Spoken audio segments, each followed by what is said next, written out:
Everybody, welcome back to the Badgerland Birding Podcast, bringing you birding news and stories from the Badger State and beyond. Today we're sharing a conversation we had with author and naturalist Stan Tekiela. Hope you enjoy it. Hey everybody, thanks so much for joining us. Derek and Ryan from Badgerland Birding here, and we are joined by author, naturalist, and I believe he does a bit of guide work as well. Stan Tekiela, thanks so much for joining us. Oh, thank you for having me. Ryan, I think you got the Birds of Wisconsin Stan Tekiela with you. This is one of the first guides that we ever used. So it was really cool to page through the birds in that book and then like later on find one and be like, I remember the American coot. I saw that in the book. So it's really cool to actually meet you and be able to talk with you. Excellent. Well, thanks for having me. So as you mentioned, I'm an author, and I've done a lot of field guides over the years. And for Wisconsin in particular, I've done the Birds of Wisconsin, Mammals of Wisconsin, Trees of Wisconsin, Wildflowers, and Reptiles and Amphibians. So lots of different field guides for Wisconsin. You know, I'm just next door in Minnesota. So yeah. That's why. I was going to say, it sounds like what you're saying is you know Wisconsin extremely well, because you're like, let's just not stop at birds. Let's do it all. Might as well. Yeah, exactly. And you know, being a naturalist, which is what I am, that's my profession. It's, you know, it's kind of what I've spent my life doing. A naturalist is kind of a generalist in all topics of nature. It's not, you know, zoomed in on one narrow topic. So, and that's what I really like about it. I like with nature, it's the whole thing. It's the big picture of things. It could include, you know, the weather and the bugs and you know, the rocks and you name it, all of it. That's what I enjoy about it, is that great big diversity out there. Yeah, it's definitely more like a real full ecology sense, like, you know, everything working together, food web kind of perspective. One of the questions we had was, how did you get into making field guides? Like, was there a moment where you're like, I want to make a field guide? Or how did you get into that? Well, it's interesting. So when I was young, for some crazy reason, I felt like I wanted to write nature books, in particular field guides. I was, for some reason, convinced, even at the ages of like 10 and 12 years old, I was convinced I could write a book about the nature in your own backyard that was there that you weren't seeing. And so, I mean, it goes so far back, I don't remember a time when I didn't, you know, want to do that. And so even when I hit my mid-teens, I was taking pictures with a film camera and taking a 3-ring binder and literally just handwriting in the text and then taking pictures and gluing them into the book, you know, and I kept doing this to write my own, you know, field guide, basically, of the things that you could find in your own backyard.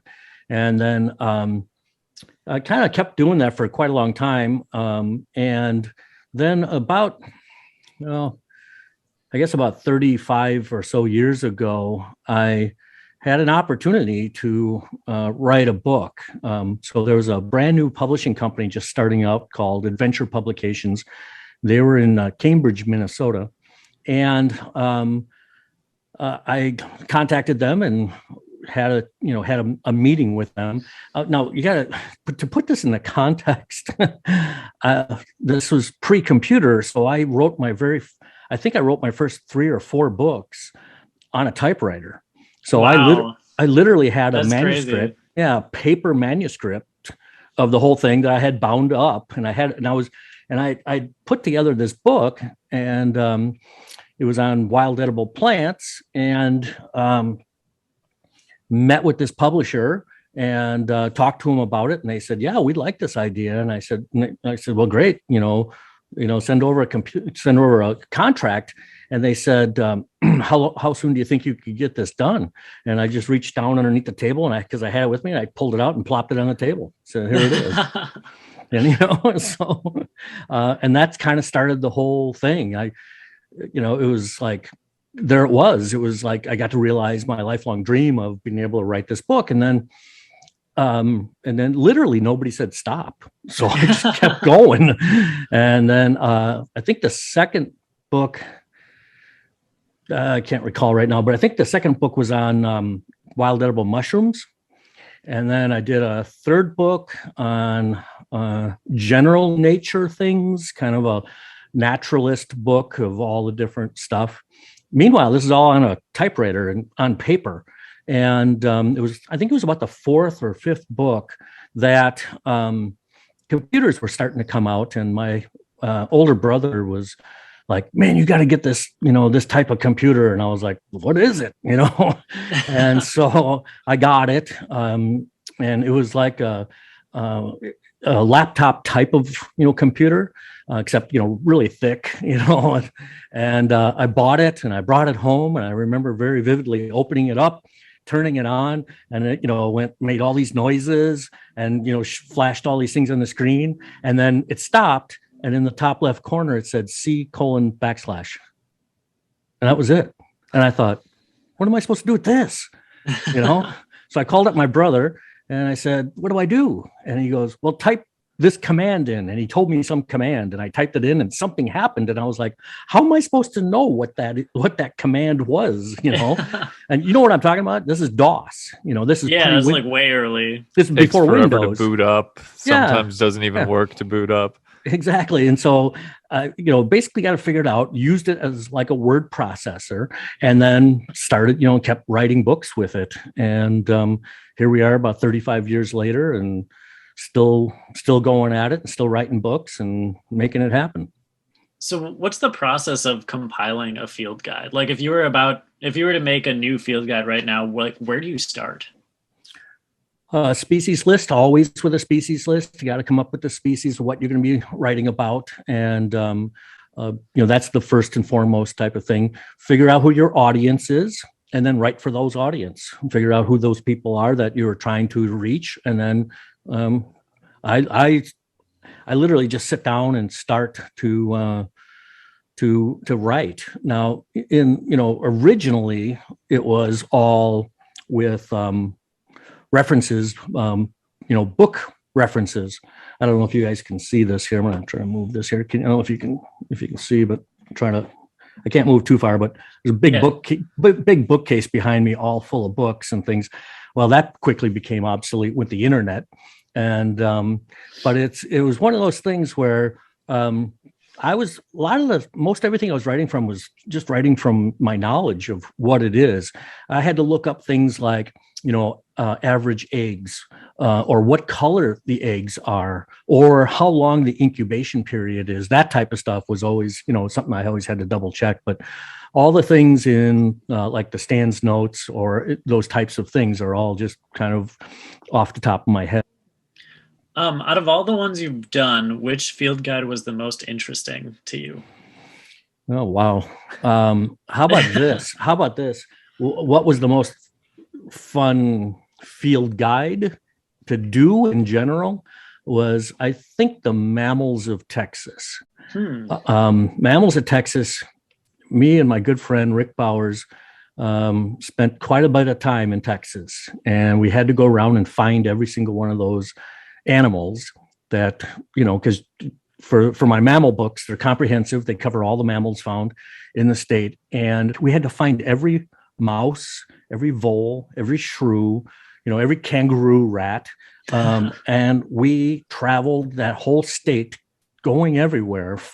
And then we would live trap animals and photograph them. And we just had so much fun. I can remember being on South Padre Island, and we were looking for a specific type of kangaroo rat, and it came in 2 or 3 different colors. And so we scoped out an area, trying to figure out what we wanted to do. How are we going to set our traps for the night? And it's very important to do this. I'm a trained biologist, so that's my degree. So trapping small mammals was something very familiar to me and to my buddy Rick. And we kind of looked all over the place, and we figured out, okay, well, we'll start to trap here. And, we had this whole game plan going, right? Then started getting dark, and also we noticed these kangaroo rats were coming out of their burrows, and we could actually see them and see which colors they were. And I remember turning to Rick and saying, "Hey, do we have that butterfly net in the car?" And he's like, "Yeah." I took the butterfly net and ran up on the sand dunes and found one of these guys and netted it and said, "There we go, all done." And I was running all over the sand dunes, chasing down these kangaroo rats and catching them and finding the right colors and releasing the other ones, and then set up some things, photographed them, and put them right back where they were. And it was just such a fun time. You get such a intimate knowledge and personal experience with these small mammals like that. It was absolutely fun. But then also had to get out and find all the other big animals too. So that was really a fun time. I'll probably say now. So over the years, I've done a little over 200 books over the last 35 years or so. And one of the best times I had, I know you guys want to talk about those field guides, but one of the best times I had was doing a book on bears. I did a book on brown, polar, and black bears. And it took about 3 years traveling all over the place to photograph all the bears needed for that. And I was literally climbing in bear dens, photographing these, moms and cubs in dens and things like that. And when that time was over, when I was finished with that book, I was actually a little kind of sad. Because I knew I'd probably never have as much fun as I just had as those 3 years, going to the Arctic for polar bears and, traveling all over for brown bears all through Alaska. It was just spectacular. It was just so much fun. It really was. That sounds like some real Indiana Jones stuff, going into bear dens and things. Yeah, I actually have so many more questions now, because I always thought that with field guides, it was kind of like, well, you do your research, sit in your house and you make, you compile stuff. But it sounds like you really experienced a lot of the stuff that you actually put in. Oh, yeah. No, I'm a trained biologist. I went to the University of Minnesota. I have a degree in wildlife biology. And and I take all the photos, or not absolutely every single one, but most of the photos in my books are my pictures. And so it's all comes from personal firsthand knowledge. That's really what it kind of boils down to. So I'm picturing some stuff in those field guides. Like, this particular kangaroo rat was the softest of the 3 colors. You're like, "Stan, how did you know that?" You're like, "I don't know." I can tell you, when I was doing the mammals of Arizona, we set up on the Audubon Society's big ranch. They have this massive ranch down right on the Mexican border, and we were trapping all the different small mammals there. I've been bit by more small mammals than I care to count. I mean, it's just crazy. I remember one time telling my doctor, I said, "I should probably get a rabies vaccination." He's like, "Yeah, you think?" So I, of course, early on got rabies vaccination, all that, because I was dealing with bats, dealing with small mammals and things like that. And, just being out in the field and working with these things, absolutely wonderful. How do you decide which species of plants and animals make the cut in each field guide? Like, how did you decide which specific birds to put in the Wisconsin one, or like the mammal one? Like, what goes into that? So mammals, it would be a comprehensive, because there's in most states they have about 80 to 120 or so mammals in the state. And a lot of them have less than that. A lot of them are in 70 or 80 number of mammals. So to do a comprehensive book is pretty, easy to do that way. Wildflowers, on the other hand, any given state is going to have 3,000 different wildflowers. So I'll pick 200 of the largest, most obvious, the most common, the ones that you see. And it's 200, by the way, because that's basically the thickness of the binding. That's the largest the binding could go. And so I'll do that. Same thing with the birds. I'll look at what's the largest, most obvious, the most common, the most seen, the most encountered species, and then the iconic ones, like peregrine falcon, because it's an iconic. Everybody seems to think that they see a peregrine falcon in their yard all the time. And so those are the things that I put those in there too. And so and those books range anywhere from 150 130 to 170 species per book in there, where most states are going to have about 400 species in their state. I'm covering about 130 to 170 of them, depending on the state, which state it is. Yeah, because it's kind of like some migrate through, some barely show up. There's a couple individuals of these that show up. Yeah. But I do have to say that book that I'll hold it up again, the Birds of Wisconsin one, was really like the springboard field guide for us. Yeah. Because we used to page through it, and at the time, like, we were very inexperienced. We were just like little kids and not even birders at all. We would be like, oh man, a horned lark. Like, look at that thing. Wouldn't it be cool to see that? I remember the one was always the coot, because we never, in the city would see coots. It was like, wow, if only we could see a coot. And that was kind of like, we always reference it in other stuff, or like that Stan Tekiela Birds of Wisconsin book. It's true, we do. That's fun. Our grandpa had a yard list too that we would go over and be like, we saw the nuthatch today, we saw the robin today. So that's so awesome. I got to tell you. Oh, go ahead, Stan.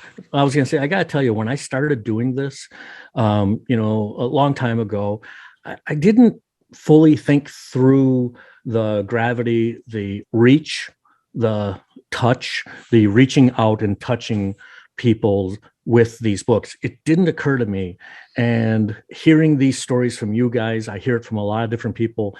And I shake my head and go, wow, that is so amazing. It really warms my heart. And I think that is to be able to positively, influence people in a way that helps them to appreciate nature is what I've spent my whole career doing. And it's like, wow, I did it. Yeah, it's come cool. A long way since the typewriter, huh? Oh gosh, yes. Yeah, still in this one, the little check boxes that the checklist as well. So we definitely got a lot of use out of this one. Yeah. One of our viewers wanted to know if you were working on any upcoming projects right now. Yeah, I'm redoing a bunch of different books right now, and I'm doing a bunch of new books. I don't know. Hang on 1 second. This is video, right? So I can show you. Yeah. So I've got a couple of new things that this is the first one that came out. It's Pacific Northwest Birding Companion. It's a very large formatted book like this.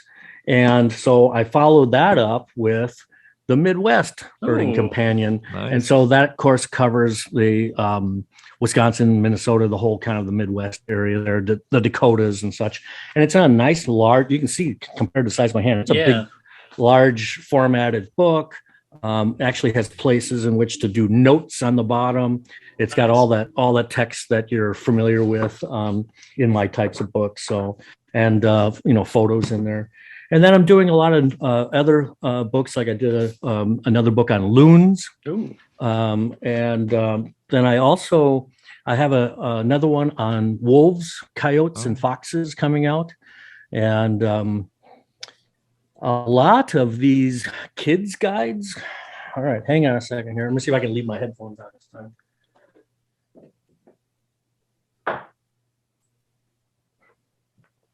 So here's like the, I happened to grab Minnesota.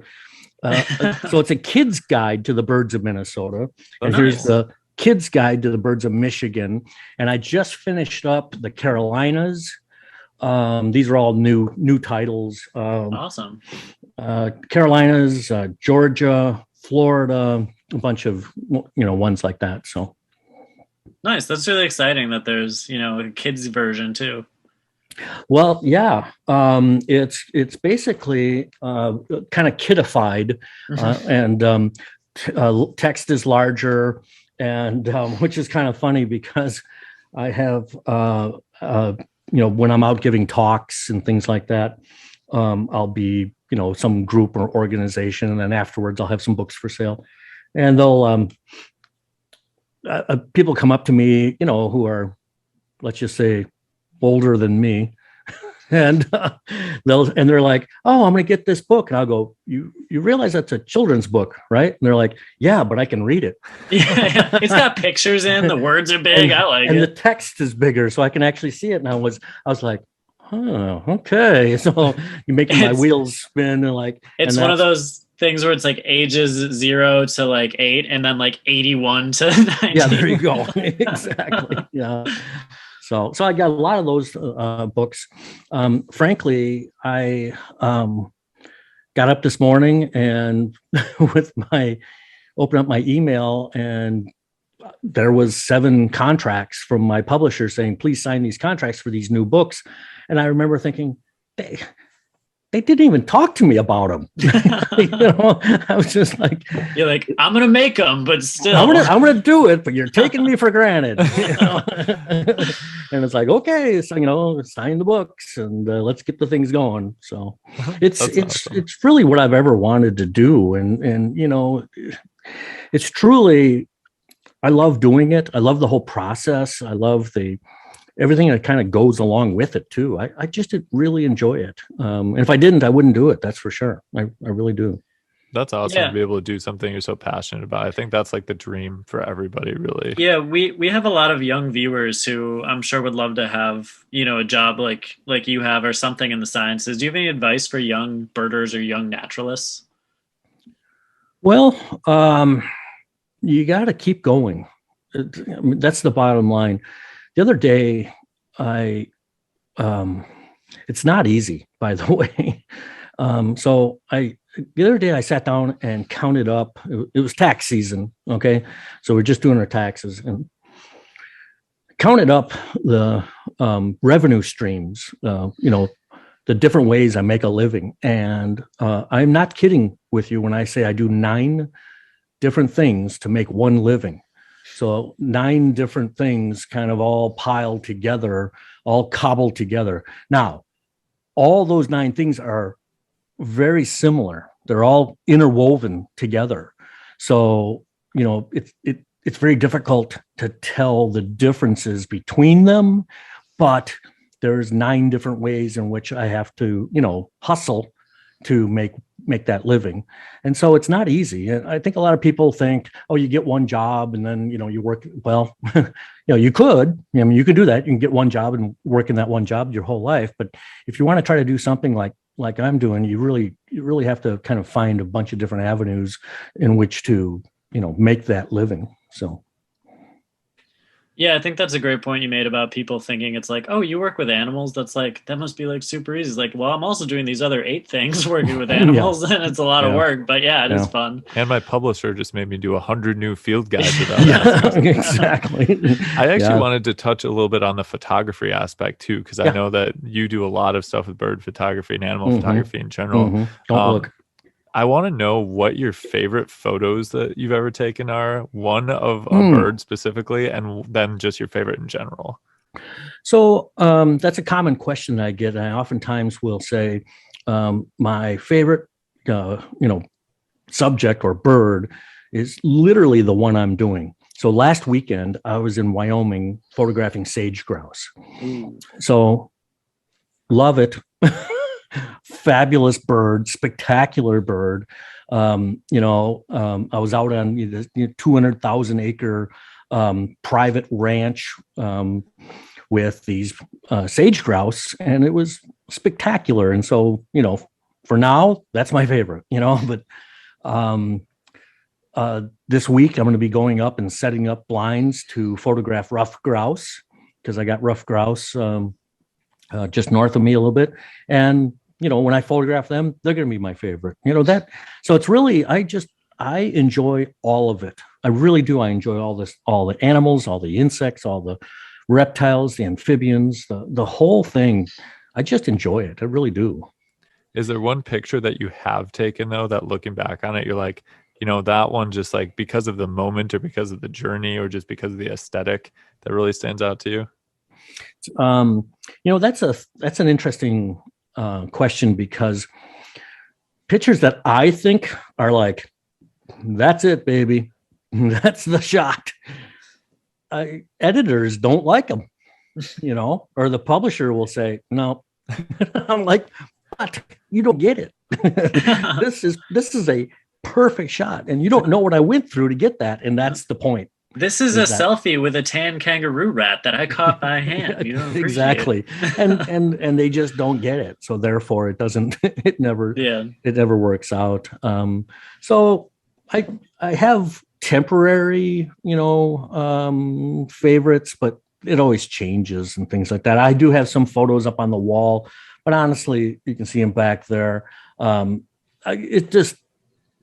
to me, in my mind, those pictures are so old that they're not interesting anymore. I like the new stuff that I'm doing, and I like that, and I like the technology. That sounds kind of a little bit strange for a naturalist, but I love the technology. I'm, as far as like right now, so obviously I started in film days, shooting slide film, and there was rumblings of this digital photography on the horizons, and I read all about it, really got into it, and I ran to digital.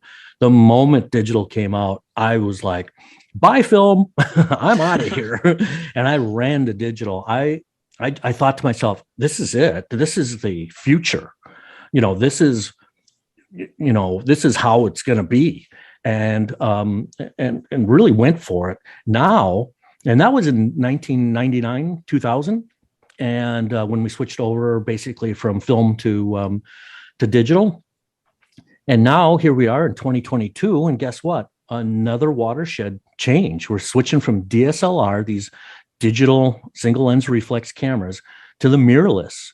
And it is a huge difference. It's not an incremental kind of change. It's not evolutionary change. This is revolutionary change, going to the mirrorless.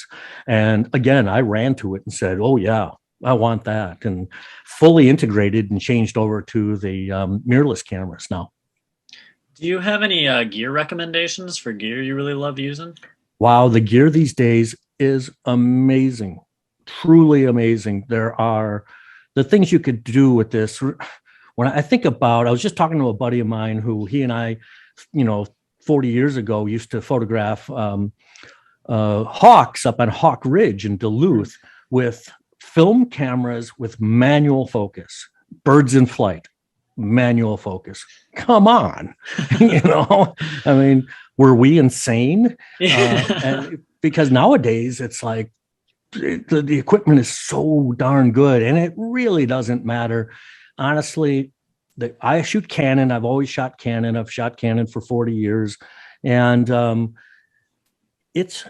Canon's fabulous. The Sony stuff is amazing. Nikon is finally caught up, and they're in the game now too. So it really doesn't matter. They're all really, really good. And this mirrorless technology is mind-blowing. Really, truly is. Yeah, it's interesting because I feel like Ryan and I grew up in a time where like we didn't have smartphones. Like we didn't have a phone growing up, and then we had like the flip phone where you did like, the T9, whatever. Yeah, and now the kids who grow up now, they're just used to having a smartphone. I'm like, you don't know what it was like growing up.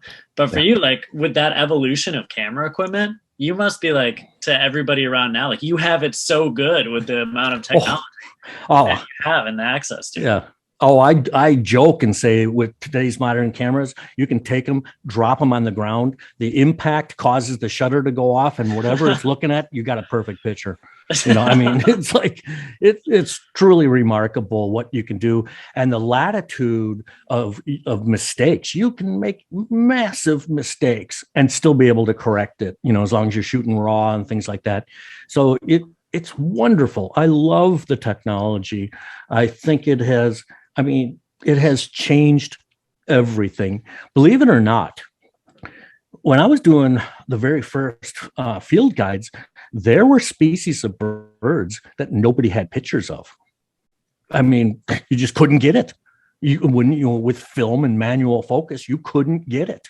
And not enough people were doing it too.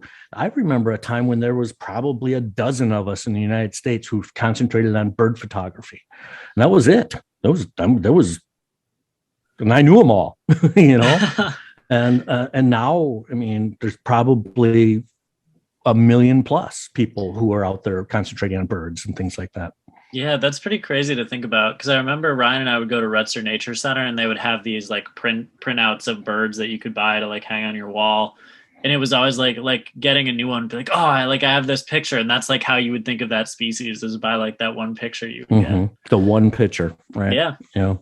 By the way, we have about, I'm probably gonna get this wrong, but we have about it's either 13 or 16 species of chipmunks in the United States. And there's one species down in New Mexico, Arizona area that as of not that long ago, still nobody's got any good pictures of it. So one of these days, I'm going to get a wild hare and I'm going to be packing up my truck and I'm going to be going there and I'm going to get that chipmunk and I'm going to photograph it. Well, funny story. I feel like that could be a book in itself, the quest to photograph this chipmunk. We're going to Arizona, New Mexico in a little bit, actually. So how do we identify that guy? Let's get you some intel and where to look and what to look for and all that. I'm be like, Stan told me to just drop my camera on the ground and it would take a picture of it for me. And then you'll accidentally catch an ivory build. Yeah, point it in the general direction of the animal, but yeah, go ahead and do that. Yeah. Mm-hmm. Yeah. Speaking of which, we had just some kind of like fast questions that we wanted to ask. And rapid just, fire, huh? Yeah, first thing that comes to mind. Like, sure. So first one is, what's your favorite bird? It's like asking you what's your favorite. The grouse. Child is, I can tell you this. One of my favorite, you just can't do it. You just can't, there's so many cool, if I had to say a group of birds, I would say it's the hummingbirds. Hummingbirds they're unlike all other birds, they're very unique. I think we'll accept that. Okay. Favorite location to bird? Alaska. Oh, that's cool. Do you think the ivory-billed woodpecker still exists? I wish. I really wish. How long ago was it when they kind of came out with their, we found it type of thing? 2004, I think, was the Fitzpatrick, Arkansas stuff. Yeah, I did a lot of radio and TV interviews and things at the time saying, gosh, I hope they found it. I really hope they found it. With a lot of hindsight, I would say that there is probably not. They would have found it by now. I mean, when you talk about the number of people who are looking for it, and the teams of people out, and the technology that they've deployed, and I know there's a lot of people who still say, yeah, it's there. It's definitely, we saw glimpses of it and things like that. It's like, I don't know. With our technology these days, you just get the camera pointing in that general direction, you're going to get a picture of it. So it's not like you're going to get an old grainy picture on film, Yeah, Ryan and I were talking about how we feel like when we first started learning about it, we were pretty optimistic.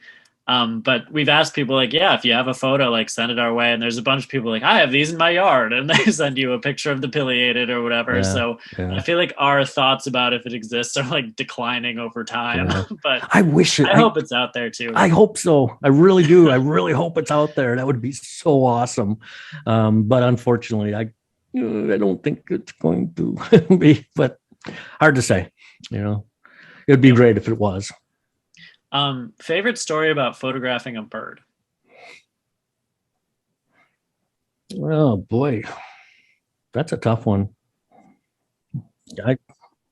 I don't know. I there's just so many adventures and so many different things, and I mean, because a lot of people want to know what's the most death-defying, type of thing, and all that, and I don't know. I try never to be, in danger ever, mm-hmm. and never try to, endanger the animal ever, and that type of thing. So that's really a tough one. I don't know. There's a lot of cool things out there, and there's an awful lot more that I still want to do, and got scheduled coming up. And yeah, in that same vein, is there like I guess we'll open it up to animals. Is there a dream animal that you are looking forward to photograph someday besides the chipmunk? I'd love to go down for the jaguar in Brazil. Ooh. In the Pantanal. That would be awesome. I'd love to go down to Patagonia for the they call it a puma down there, but it's all the mountain lion or cougar or whatever. It's all the same animal with different names for the same animal. I'd love to do that too. There's so many. A bucket list trip for me would be to go to Antarctica. I've not been there. So that is one of the bad things, is that doing this for a living, the photos I take are really concentrated for my newspaper column and for my books. And so therefore I concentrate mainly on North America. So I've not done anything in Europe or Asia or Africa or anything like that. Would love to, but because I'm making a living at it, I my trips have got to count for, working towards a goal. And so therefore, and since my publisher doesn't have anything to do with Africa or Europe or something like that, so I stick to North America and do all the things here. Which that's an interesting point. I don't think a lot of people would think about. Yeah, because when I go out, I'm going out usually to work, and I'm usually going out there to do something specific, and so therefore, it'd be great to do some leisure travel photography, but I don't know what that looks like. I feel like you'd take like one picture in Europe and you'd be like, I need to make a field guide about this. Yeah, it'd be a tough one. Yeah, I like to. I want to write what I know, and so I would find that very frustrating trying to write about things I didn't know. That I didn't understand and have an understanding of. That would be very difficult, I think, to do that. But I don't. And one more final thing from me: where can people go to learn more about the work you're doing and purchase some field guides and be involved with all that? Yeah, website is naturesmart.com, and I have a bookstore tab, and you can go to that, and it will list them by like the newest, the latest, different field guides, whatever, and then it gives you a choice of ordering through Amazon or ordering through my publisher, and then they take care of it from there. Do you have a preference which people order through? No. Okay, it's the same. Yeah, I don't know. That's a great thing. Excuse me, about having a publisher is that I concentrate on the photos and writing, and I literally what I'll do is I'll take all the photos. In fact, I got an email today that says we're going to be doing a new owl book, and they said send us all your latest and greatest owl images. And so that's what I do.